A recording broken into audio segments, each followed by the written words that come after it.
This is KTVO's Good Morning Heartland.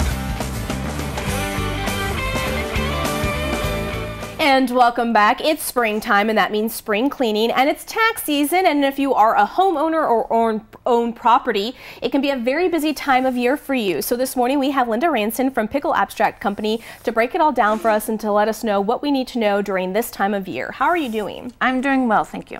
So of course, first we're going to go ahead and touch base on tax season. Everybody's getting ready if they haven't already filed their taxes, and for homeowners out there, there are some tax forms that they may need. So really quickly, just kind of tell us what we need to bring to our tax preparer. When you go to take your documentation in, if you purchased a property, you want to be sure to take in your settlement statement from the time that you closed. That's the document that has how much you paid for things. Your preparer will want to see the sales price, your fees, all that sort of thing.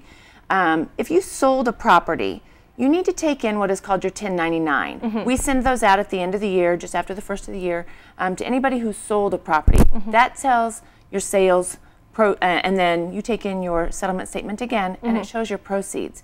So it shows your profit on there. So those are two pretty good documents that you're going to need to take with you when you go in to have your taxes done. Okay.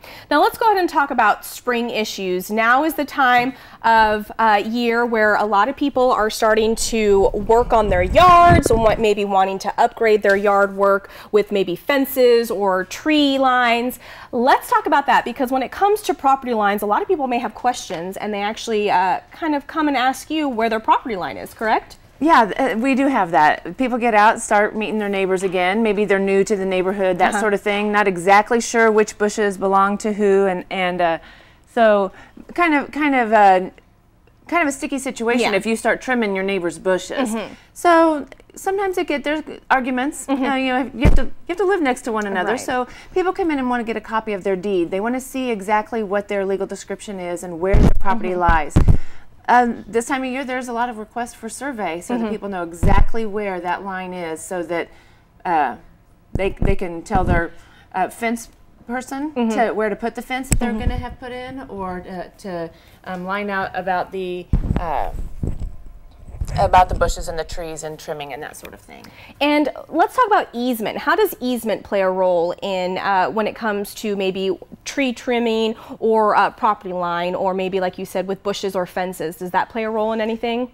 If you and I are neighbors and the access for your property, the roadway is here, and you have easement across my land, unless it's in our easement agreement that you are to maintain that, it's still my property. I own it, and I'm responsible for that. A lot of times an easement will have maintenance in it, so that you are responsible for gravel for the roadway, or maintaining keeping the bushes trimmed back from, or the trees back from that thoroughfare. Okay, all right. So a lot of questions that some people might have. Busy time of year for you. So if somebody needs to come in and they want to request, either a copy of their deed, or maybe get a survey to see where actual property lines meet up, what do they need to bring in order to make that process smoother? Actually, we have what is called a tax plant. It's records dating back long enough that we would be able to have a copy of their current deed. Fantastic. So we would need to know basically their name and address of the property. So we could look it up, and we could verify all of that information for them, get them a copy of their deed.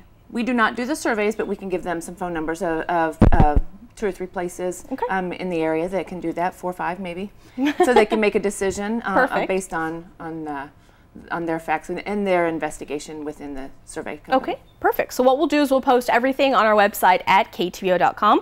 We'll link up Linda's information with Pickle Abstract, because we know we have several locations for those that are needing your services. Again, thank you so much for coming on. You're welcome. And we'll be right back.